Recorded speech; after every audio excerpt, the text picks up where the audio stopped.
उससे ज्यादा सुरक्षा उसके भूतपूर्व मुख्यमंत्री की है। हटा लें उसको। किसकी सुरक्षा कितनी होती है ये सारा चीज कोई डॉक्टर रमन तय नहीं करता कि मेरी सुरक्षा क्या होगी। प्रदेश में मुख्यमंत्री और पूर्व मुख्यमंत्री एक बार फिर आमने सामने। इस बार नक्सलवाद और सुरक्षा के मुद्दे पर दोनों एक दूसरे पर बयानों के तीर चला रहे हैं। वार पलटवार का ये सिलसिला शुरू हुआ दिल्ली से, जब राहुल गांधी से ईडी की पूछताछ के खिलाफ प्रदर्शन कर रहे भूपेश बघेल को पुलिस ने रास्ते में रोका, जिस पर मुख्यमंत्री ने ट्वीट किया कि मैं अपने घर और कार्यालय इनसे पूछ कर जाऊंगा। मैं नक्सल प्रदेश से आता हूं, मुझे Z+ सुरक्षा है और मुझसे कह दिया जाता है कि सिर्फ एक सुरक्षा कर्मी लेकर जाएंगे। आखिर साजिश क्या है? इस ट्वीट पर बीजेपी नेताओं ने कहा कि मुख्यमंत्री छत्तीसगढ़ को नक्सल राज्य बताकर बदनाम कर रहे हैं, जिस पर मुख्यमंत्री भूपेश बघेल ने भी तीखे लहजे में पलटवार किया। मैं बुलेट प्रूफ गाड़ी में भी नहीं चढ़ना चाहता, लेकिन बाध्यता है। और रमन सिंह उसमें ट्वीट कर रहे हैं छत्तीसगढ़ बदनाम। और छत्तीसगढ़ को 4 लाख से 14 जिला करने में आप ही का हाथ था। और आपको यदि लगता है कि कोई बात नहीं है तो आप मुझसे भी ज्यादा सुरक्षा आपके पास है, आप हटा दो। सीएम बघेल ने न केवल सुरक्षा के मुद्दे पर पूर्व मुख्यमंत्री को घेरा, बल्कि ये आरोप भी लगाया कि बीजेपी शासनकाल में नक्सल समस्या कई जिलों में फैल गई। मुख्यमंत्री के आरोपों पर पूर्व सीएम ने क्या जवाब दिया, ये भी सुनिए। कभी एक कागज में एप्लीकेशन कभी नहीं दिया कि मुझे ये सुरक्षा चाहिए, मैंने कभी मांगा नहीं। सुरक्षा एक प्रक्रिया के हिस्से से मिलता है, उनको क्यों तकलीफ होती है मुझे समझ में नहीं आता, क्योंकि ये केंद्रीय गृह मंत्रालय का निर्णय है और उसमें मुख्यमंत्री को इतना दुखी होने की जरूरत नहीं है। सियासी बयानबाजी से इतर इस हकीकत से इनकार नहीं किया जा सकता कि छत्तीसगढ़ अब भी नक्सल समस्या से जूझ रहा है। नक्सली घटनाओं में बीजेपी कांग्रेस के कई नेता शहीद हो चुके हैं। ऐसे में सवाल ये, आखिर रमन सिंह छत्तीसगढ़ को नक्सल प्रभावित मानने से इनकार क्यों कर रहे हैं? सवाल ये भी, नक्सल प्रदेश और सुरक्षा से जुड़ा ये मुद्दा और इस पर छिड़ा वाकयुद्ध क्या विधानसभा चुनाव की वजह से गरमाया हुआ है? सौरभ सिंह परिहार, IBC 24, रायपुर। नमस्कार, स्वागत है आप सबका। इस रिपोर्ट से आप मुद्दा जरूर समझ गए होंगे और आज छत्तीसगढ़ की बात में हम बीते दिनों प्रदेश के मुख्यमंत्री भूपेश बघेल के एक ट्वीट जिसमें वो लिखते हैं कि मैं नक्सल प्रदेश से आता हूं, इस पर जो वार पलटवार का क्रम, अब सुरक्षा किसको कितनी है और किसको सुरक्षा हटानी नहीं हटानी चाहिए, इस पर जो बहस आई है, इस पर हम बहस करेंगे। इस पर हम दोनों पक्षों को सुनेंगे। दोनों पक्षों से दो बहुत ही समर्थ नेता हैं अपना अपना पक्ष रखने के लिए। शिवरतन शर्मा जी हैं भारतीय जनता पार्टी के विधायक महोदय, और प्रमोद दुबे साहब हैं कांग्रेस पार्टी के एक जिम्मेदार नेता। आप दोनों को नमस्कार, बहुत स्वागत है आपका इस चर्चा में। शुरुआत प्रमोद जी से करते हैं। प्रमोद जी, ये जो एक ट्वीट किया था, इसके बाद बीजेपी हमलावर है, नक्सल प्रदेश कहकर प्रदेश को बदनाम कर रहे हैं, ये पहला आरोप है बीजेपी का।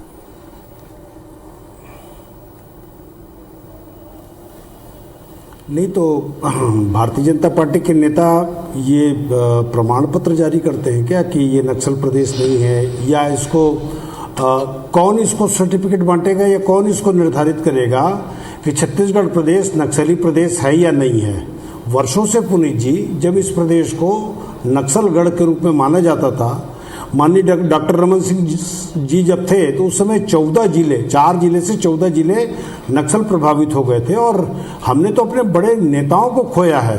तो भूपेश बघेल जी ने अगर ट्वीट करके कहा है कि ये भी एक वाकया ऐसा हुआ था कि दिल्ली प्रदेश में जब प्रदर्शन हो रहा था तो उनके साथ जो व्यवहार, बल्कि ये कहें कि दुर्व्यवहार जैसा वातावरण वहाँ की सरकार ने बनाई थी, तो स्वाभाविक तौर पर एक Z+ जिनको सिक्योरिटी सरकार की ओर से दी गई हो, कोई भूपेश बघेल जी ने अपनी ओर से तो नहीं मांगा।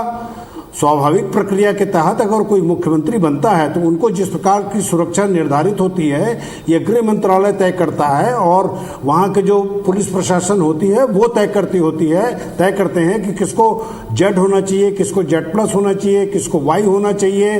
अब कंगना रनौत को अगर कहीं Y सिक्योरिटी दी गई है तो कुछ सोच समझ के दिया गया होगा। उसी प्रकार से यहाँ जो सिक्योरिटी का जो निर्धारण होता है वो पद और प्रतिष्ठा के अनुरूप होता है। तो भूपेश बघेल जी स्वाभाविक तौर पर उन्होंने ये भी कहा है कि उनको नक्सल प्रभावित क्षेत्र से आते हैं, तो इसमें गलत क्या कहा उन्होंने? वो तो स्वाभाविक जो बात है वो बात उन्होंने कही है। इसमें हाय तौबा मचाने की क्या बात है, या उसमें रीट्वीट करने की बात है? अरे अगर कहीं तकलीफ है तो आदरणीय डॉक्टर रमन सिंह साहब जो हैं वो अपनी ओर से लिख कर दे दें कि यहाँ नक्सल प्रभावित क्षेत्र नहीं, और मैं खुद उनके साथ चले जाऊंगा। अगर कहीं नक्सल प्रभावित क्षेत्र नहीं है तो जगरगुंडा चल दूंगा, दंतेवाड़ा चल दूंगा, सुकमा चल दूंगा। मैं खुद कहना चाहता हूँ, चले मेरे साथ में मोटरसाइकिल में, मैं तैयार हूँ। हमारे इतने नेता खोए हैं, हम भी चले जाएंगे, उसमें कोई बात नहीं है पुनीत जी। लेकिन जो आज की परिस्थिति जो है, क्या उससे झुठलाया जा सकता है कि ये प्रदेश नक्सल प्रदेश नहीं है?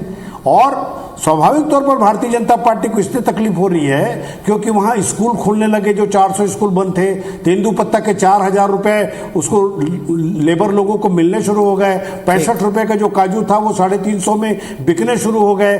तो जो 14 जिला प्रभावित थे वो वापस 4 जिलों में कहीं लाने के प्रयास भूपेश बघेल जी अगर कर रहे हैं, तो स्वाभाविक तौर पर इस प्रकार की क्रिया की प्रतिक्रिया देना, मैं इसे निश्चित रूप से राजनीतिक वातावरण बनाने का प्रयास जो कर रहे हैं उसे कतई उचित नहीं मानता। शिवरतन शर्मा जी, इस पर राजनीति क्यों? नक्सल प्रदेश है, अगर नहीं होता, नक्सल प्रभावित प्रदेश नहीं होता, तो फिर केंद्र के साथ मिलकर इतने अभियान चलाने की, इतनी फोर्सेस की आवश्यकता क्यों पड़ती? आपने यहाँ 15 साल तक लगातार इस समस्या से जूझ कर काम किया, अब अचानक से आप इस पर सवाल क्यों उठा रहे हैं? क्या ये राजनीति है? ऐसा है, माननीय मुख्यमंत्री जी को Z+ की सुरक्षा प्राप्त है। राहुल गांधी जी को ईडी ने पूछताछ के लिए बुलाया। एक नियम प्रक्रिया के तहत राहुल गांधी जी को ईडी ने कॉल किया। उसमें प्रदर्शन में मुख्यमंत्री को शामिल होना ही नहीं चाहिए था। मुख्यमंत्री एक संवैधानिक पद पे बैठे हैं और नियमतः किसी संवैधानिक पद में बैठे व्यक्ति को किसी प्रदर्शन में शामिल नहीं होना चाहिए। पर इन लोगों के पास कोई मान मर्यादा तो रह नहीं गई। अगर आप प्रदर्शन में शामिल होने जा रहे हो तो फिर वहां आप मुख्यमंत्री नहीं हो, एक सामान्य कार्यकर्ता हो। जाना था तो इस्तीफा देके जाना चाहिए था प्रदर्शन में शामिल होने के लिए। और कितने बहादुर बनते हैं, तो पर उनको फिर वहां नक्सलवाद याद आ गया, अपनी सुरक्षा याद आ गई, बुलेट प्रूफ गाड़ी याद आ गई। अरे अगर जाना है तो मुख्यमंत्री पद से इस्तीफा दो और जाओ प्रदर्शन करो, पहली बात। और दूसरी बात, मैं नक्सल प्रदेश से आता हूँ, पूरा देश जानता है कि छत्तीसगढ़ नक्सलवाद से प्रभावित है। इसमें ट्वीट करने की क्या बात हो गई? नक्सलवाद रोकना सरकार की नैतिक जवाबदारी है। अगर नक्सलवाद छत्तीसगढ़ में बढ़ा है तो उसके लिए कांग्रेस पार्टी दोषी है। नक्सलवाद की शुरुआत डॉक्टर रमन सिंह के पीरियड में छत्तीसगढ़ में शुरू नहीं हुई। नक्सलवाद की शुरुआत जब कांग्रेस की सरकार थी तब मिली। हमको नक्सलवाद तो समझ लो कांग्रेस ने भेंट किया था, डॉक्टर रमन सिंह ने तो उसको नियंत्रित करने का प्रयास किया। और 3.5 साल में छत्तीसगढ़ में नक्सलवाद बढ़ा है। नक्सली अब अर्बन एरिया में भी दिखने लगे हैं। बेमित्रा उसका बड़ा उदाहरण है। मेरा कहना यह है आप अपनी मुख्यमंत्री का दायित्व अलग होता है स्वयं और बातों कांग्रेस के में, नेता का दायित्व अलग होता है। आदरणीय शिवरतन जी, आप अपनी स्वयं की बातों में कह रहे हैं कि इस समस्या से जूझते रहे और सारा देश जानता है, तो फिर अगर उस बात को ट्वीट किया तो इसमें छत्तीसगढ़ की अस्मिता कहां से आहत हुई? नहीं, उस पर ट्वीट करने की आवश्यकता क्या है? माननीय मुख्यमंत्री जी को प्रदर्शन में शामिल होने के पहले सोचना चाहिए। आप प्रदर्शनकारी के रूप में जा रहे हो तो आपको कोई सवाल तो उन्होंने यही उठाया कि मैं कहां जाऊंगा कहां नहीं जाऊंगा, ये बीजेपी नहीं क्यों तय मिलेगा। कर रही? नहीं, बीजेपी तय नहीं कर रही है। जो सामान्य प्रक्रिया, उस प्रक्रिया से आपको गुजरना पड़ेगा। चलिए प्रमोद जी उत्तर दें। अगर आप वहां जा रहे हैं तो एक सामान्य कार्यकर्ता हैं, सीएम नहीं है, आप इस्तीफा देके जाते, इस तर्क पर आप क्या कहेंगे? देखिए, आदरणीय शिवरतन शर्मा जी शायद जो कहते हैं वो केवल छत्तीसगढ़ प्रदेश की तारतम्य में उनको बात नहीं करना चाहिए। अगर शुभेंदु अधिकारी जी हैं जिनको Z+ सिक्योरिटी है और वो कलकत्ता के अंदर अगर प्रदर्शन करते हैं नेता प्रतिपक्ष होने के नाते, जिनको Z+ सिक्योरिटी है, तो वो तो प्रतिदिन प्रदर्शन हम उनको करते देखते हैं। फिर उस समय उनकी सुरक्षा के लिए क्यों बात नहीं आती? देखिए पुनीत जी, बात इस बात की है कि आदरणीय शिवरतन शर्मा जी अपने नेताओं को बचाने के लिए भले तर्क को वितर्क में परिणित करने का भले प्रयास कर रहे हो, लेकिन ऐसे मैं 50 उदाहरण बता दूंगा जहां पर इनके अपने जो नेता हैं जिनको सुरक्षा मिली हुई है। भूपेश बघेल जी एक मुख्यमंत्री हैं और मुख्यमंत्री कोई भी रहता है उसकी सुरक्षा की जिम्मेदारी सरकार की होती है, प्रशासन की होती है। कोई भूपेश बघेल जी ने ये नहीं कहा कि मेरे साथ में इतने लोगों को भेजो। शिवरतन जी अपने नेताओं के लिए जो पदों पर बैठे हैं उनके लिए नियम अलग है। कोई प्रदर्शन में माननीय प्रमोद दुबे जी से मैं निवेदन करूंगा कि शुभेंदु अधिकारी का वो जो उदाहरण दे रहे हैं, अधिकारी में और भूपेश जी में बड़ा अंतर है। वो वहां नेता प्रतिपक्ष है, मुख्यमंत्री नहीं है। माननीय भूपेश जी मुख्यमंत्री हैं। अरे उनको जेड प्लस सिक्योरिटी है भाई। चाहे किसी भी राजनीतिक पार्टी का, वो तो धरना प्रदर्शन में शामिल होगा। मुख्यमंत्री को तो नियमतः धरना प्रदर्शन में शामिल ही नहीं होना चाहिए। क्या वो संवैधानिक पद नहीं है? हाँ, क्या वो संवैधानिक पद नहीं है? नहीं, नेता शुभेंदु अधिकारी का जो पद है जगह शामिल होते हैं। उनको जेड प्लस सिक्योरिटी नहीं है। पहले शामिल नहीं होते थे, नई परंपरा अभी शुरू हुई है। उनको जेड प्लस सिक्योरिटी नहीं है, शामिल होते हैं। अरे क्या बात कर रहे हैं आप? नहीं माननीय दुबे जी, आप पता कर लीजिए। विषय है कि अगर कहीं शराब उत्तर प्रदेश में बिके और कहीं शराब कहीं मध्य प्रदेश में बिके तो वो अमृत हो जाता है, और छत्तीसगढ़ में अगर बिके तो वो शराब हो जाती है। बस इतना फर्क है। शिवरतन शर्मा जी, चलिए अब एक सीधे सवाल का जवाब दीजिएगा। भारतीय जनता पार्टी, शिवरतन शर्मा जी एक सीधे सवाल का जवाब दीजिएगा। क्या आपके प्रदेश, जहां आप भी हैं, जहां तमाम लोग हैं, छत्तीसगढ़ प्रदेश के मुख्यमंत्री की सिक्योरिटी छत्तीसगढ़ के लोगों के लिए भी एक कंसर्न का विषय हो सकती है? क्या आपको नहीं लगता इस मुद्दे को कम से कम राजनीति से दूर रखते? उन्होंने ये सवाल उठाया था कि एक प्रदेश के मुखिया जिसको Z+ की सिक्योरिटी है, इसके साथ में एक तो बर्ताव, और क्वेश्चन वो उसी बर्ताव पर कर रहे थे जिसको लेकर उनका ट्वीट था। अब आप कह रहे हैं इसे भी ट्वीट करने की जरूरत नहीं, तो सब कुछ क्या आप तय करेंगे? ये उनका सवाल। नहीं, हम तय नहीं करेंगे। माननीय मुख्यमंत्री जी की सुरक्षा महत्वपूर्ण मुद्दा है, और जब किसी व्यक्ति को सुरक्षा प्राप्त होती है तो वो जिस प्रदेश में जा रहे हैं वहां के पुलिस के निर्देशों का पालन मुख्यमंत्री को करना चाहिए। जिस प्रदेश में गए हैं उस प्रदेश की जवाबदारी, पुलिस की जवाबदारी है कि उनको पूरी सुरक्षा प्रदान करने की। तो आपको वहां के जो पुलिस अधिकारी थे, सुरक्षा की दृष्टि से उन निर्देशों का पालन करना चाहिए था, जो पालन आप नहीं कर रहे थे। प्रमोद जी उत्तर दें इस बात के। शायद शिवरतन शर्मा जी को जानकारी नहीं रही होगी कि वो कोई धरना प्रदर्शन आंदोलन में नहीं, उनको तो उनके सामने में पायलट गाड़ी चल रही थी जो दिल्ली पुलिस की थी, और एक योजनाबद्ध ढंग से उनको रोका गया। तो भूपेश बघेल जी ने इतना पूछा कि आप मुझे क्यों रोक रहे हैं, आपने मुझे क्यों दिग्भ्रमित करने का प्रयास किया? तो वहां कहां से किसकी पुलिस थी? लेकिन इससे परे हट करके क्या भूपेश बघेल जी मुख्यमंत्री के तौर पर जब जिस प्रदेश में गए हैं वहां एक दिन पहले उनके सारे कार्यक्रम जाते हैं प्रोटोकॉल के अनुसार? क्या वहां की पुलिस की जिम्मेदारी नहीं थी? क्या इस प्रकार से बर्ताव किसी मुख्यमंत्री जी के साथ किया जाता है? क्या वो सड़क में लौट रहे थे जिसमें? अरे वो तो कह रहे थे कि मैं जहां पर जा रहा हूं मिलने के लिए, मुझे वहां जाने दीजिए। अगर आपको नहीं जाने देना है तो जहां आप व्यवस्था किए हैं, आखिर वो जिनको उनको जहां गेस्ट हाउस में ले जाना था वहां ले गए, वो चले गए शांतिपूर्ण ढंग से। लेकिन प्रश्न इस चीज का है, पूरे देश में भारतीय जनता पार्टी के नेता जो अलग अलग प्रदेशों में अलग अलग नीति की जो बात करते हैं, पहले वो क्लियर हो जाए। देखा है कि ये अशोक गहलोत जी और भूपेश बघेल जी माननीय राहुल गांधी जी के पक्ष में प्रदर्शन करने गए थे, और जब प्रदर्शन करने गए थे तो वहां की पुलिस जो निर्देश दे रही थी सुरक्षा की दृष्टि से, उन निर्देशों का पालन करना चाहिए था। सुरक्षा देना वहां की पुलिस का काम है। वहां की पुलिस जो अच्छा, मैं पूछना चाहता हूँ कहाँ प्रदर्शन करने गए थे? वहां आप नेतागिरी क्यों कर रहे हैं? जी मैं पूछना चाहता हूँ वो प्रदर्शन करने कहाँ गए थे? उसका आप पालन करो। सुरक्षा देना वहां प्रदर्शन करने कहाँ गए थे? अरे वहां तो प्रदर्शन करने की जो जगह है वो तो जंतर मंतर है। तो आप कांग्रेस कार्यालय में सुरक्षित नहीं थे क्या? अरे अजीब बात करते हैं आप शिवरतन शर्मा साहब, जब आपको खुद को नहीं मालूम कि धरना स्थल वहां पे जंतर मंतर है, और जंतर मंतर में अगर कोई देश का आदमी अगर प्रदर्शन करने जाए, चाहे वो किसी भी राज्य का मुख्यमंत्री हो, किसी भी प्रदेश का विपक्ष का नेता हो, अगर वो जंतर मंतर जा रहा है अपने प्रदर्शन के लिए, तो क्या उसको विरोध करके आप तानाशाही अपनाएंगे? अजीब बात करते हैं। मतलब अब भारतीय जनता पार्टी के नेता तय करेंगे कि कांग्रेस के नेता को या भूपेश बघेल जी को कहां जाना चाहिए, कहां नहीं जाना चाहिए, क्या खाना चाहिए, क्या नहीं खाना चाहिए, कौन सा प्रदेश नक्सली है, शर्मा कौन जी सा प्रदेश गैर नक्सली है, कहां विकास होना चाहिए, कहां विकास सुरक्षा की दृष्टि से पुनीत जी आप जिस प्रदेश में जा रहे हो वहां की पुलिस तय करेगी आपको कहां जाना चाहिए, कहां नहीं जाना चाहिए, वहां सुरक्षा की दृष्टि से क्या आवश्यक है।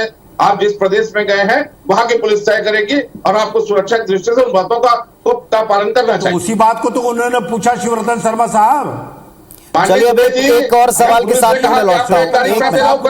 शिवरतन शर्मा जी, प्रमोद दुबे जी, एक सवाल पर मैं लौटता हूं। ये जो एक ट्वीट था इस पर आपने रिएक्शन दिया, अब ये बात नेताओं की सिक्योरिटी पर क्यों आन पड़ी है? इस मंच पर भी आप लोग सिक्योरिटी पर जो सवाल उठा रहे हैं ये क्यों आन पड़ी? ये तय करने की अथॉरिटी किसी के पास में है नहीं, जिसको जैसा रिस्क पाया अथॉरिटी ने वैसी सुरक्षा प्रदान की। अब इस मुद्दे के ऊपर बहस लोगों को, एक बड़े वर्ग को लगता है कि आप चुनाव की दृष्टि से इस माहौल को इनकैश करना चाहते हैं। शिवरतन शर्मा जी, क्या आपको लगता है कि मुख्यमंत्री पद पर रहे एक नेता, एक मुख्यमंत्री स्वयं हैं इस वक्त, क्या इनके बीच में नेताओं की सुरक्षा को लेकर, वो भी छत्तीसगढ़ के नेताओं की सुरक्षा को लेकर, इस तरह की डिबेट पब्लिक डोमेन में होनी चाहिए? देखिए, मैं इस पक्ष का हूं कि हमारे चाहे पूर्व मुख्यमंत्री हो, वर्तमान मुख्यमंत्री हो, इनकी सुरक्षा पुख्ता होनी चाहिए। झीरम घाटी की घटना में हमने अपने बहुत से नेताओं को खोया है, वो किसी राजनीतिक पार्टी का नुकसान नहीं है, पूरे प्रदेश का नुकसान है। सुरक्षा से खिलवाड़ नहीं होना चाहिए, पर सुरक्षा की दृष्टि से जिन व्यक्तियों को सुरक्षा मिली उनको भी पुलिस के निर्देशों का पालन करना चाहिए। वहां आप राजनेता के रूप में जिद न करें। जिस प्रदेश में गए हैं वहां की पुलिस जो निर्देश दे रही है उस निर्देश को पालन करें, उस हिसाब से काम करें। चलिए, शिवरतन शर्मा जी ने जो कहा प्रमोद जी उसका तो जवाब दीजिएगा। सवाल इस पक्ष के लिए भी है, क्या कम से कम नेताओं की सिक्योरिटी को लेकर तो राजनीतिक बयानबाजी ना हो, क्योंकि मुद्दा संवेदनशील है, नुकसान दोनों पक्षों के हुए हैं वक्त वक्त पर, और कांग्रेस का तो एक बड़ा नुकसान हुआ है। शायद मैं तो आज भी उसी बात को कह रहा हूं कि कोई भी जो आदमी राजनीतिक दल में से जुड़ा होता है वो उसका परिवार भी होता है, वो पूरे देश के लिए या प्रदेश के लिए होता है। पहली बात, शायद तथ्यात्मक जानकारी शिवरतन शर्मा साहब को नहीं होगी, इसलिए वो ऐसा कह रहे हैं। भूपेश बघेल जी सबसे पहले दिल्ली पुलिस को वहीं पे बोले कि आप अपनी गाड़ी मंगा दीजिए, आप जिस गाड़ी में मंगाएंगे हम उस गाड़ी में जाने को तैयार हैं। तो भूपेश बघेल जी की तो ये सहृदयता है। आपके सामने में मालूम है कि एक पुलिस वाले का बैच गिर गया तो उस पुलिस वाले के बैच को उठाकर माननीय मुख्यमंत्री जी ने उनके हाथ में दिया। तो ये सारी चीजें इस बात का द्योतक है कि वो पहले अपने आप को आम आदमी की तरह पहले भी रखा करते थे भूपेश बघेल जी, आज भी अपने आप को आम आदमी की तरह रखते हैं। ये सरकार की जिम्मेदारी है या केंद्र सरकार की या राज्य सरकार में जो जिम्मेदार बैठे लोग हैं उनकी जिम्मेदारी है कि भूपेश बघेल जी की सुरक्षा किस प्रकार की होगी ये तय करना कोई हमारा आपका काम नहीं है।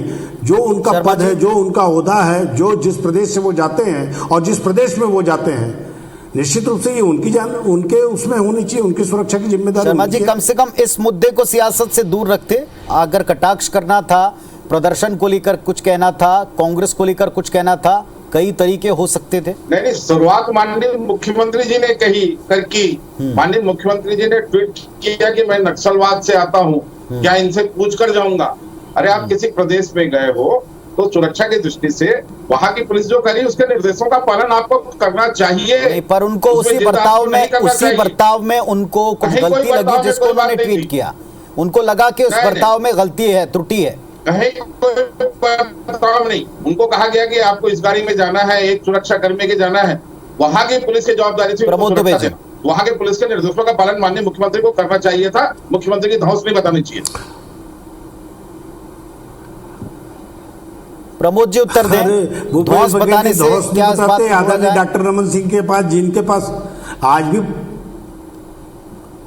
अरे ये कैसी बात करते हैं, इस पूरे प्रदेश के लोग नहीं, पूरे देश के लोग जानते हैं कि भूपेश बघेल जी किस प्रकार के वातावरण में रहते हैं। और आज भी भूपेश बघेल जी अपने आप को मुख्यमंत्री के रूप में कम एक आम नागरिक के रूप में रहना ज्यादा पसंद करते हैं। उसी का परिणाम है कि भारतीय जनता पार्टी के जो नेता हैं उनसे मैं आग्रह करता हूं कि कम से कम अपने प्रदेश के मुखिया मुख्यमंत्री के प्रति इस प्रकार के कटाक्ष या इस प्रकार के वो आज हमारी कल तुम्हारी, देखो लोगों को बारी बारी, कम से कम जिस पद की गरिमा का ध्यान राजनीतिक दल के लोगों को रखना चाहिए। पुनीत जी, मैं भारतीय जनता पार्टी के नेताओं से भी आग्रह करता हूं कि उस प्रदेश के मुखिया हैं उनके बारे में कटाक्ष करने के पहले कम से कम आपको सोच लेना चाहिए, क्योंकि पद में आज भूपेश बघेल जी बैठे हैं तो कल आप भी बैठेंगे। लेकिन ये उससे परे हटकर आपकी सोच ऊंची होनी चाहिए कि आपका प्रदेश का मुखिया जहां भी गया है वो छत्तीसगढ़ को रिप्रेजेंट करता है। कल हम बैठे चलिए, प्रदेश के मुखिया की सुरक्षा को लेकर या नेताओं की सुरक्षा को लेकर जिस तरह का वातावरण है,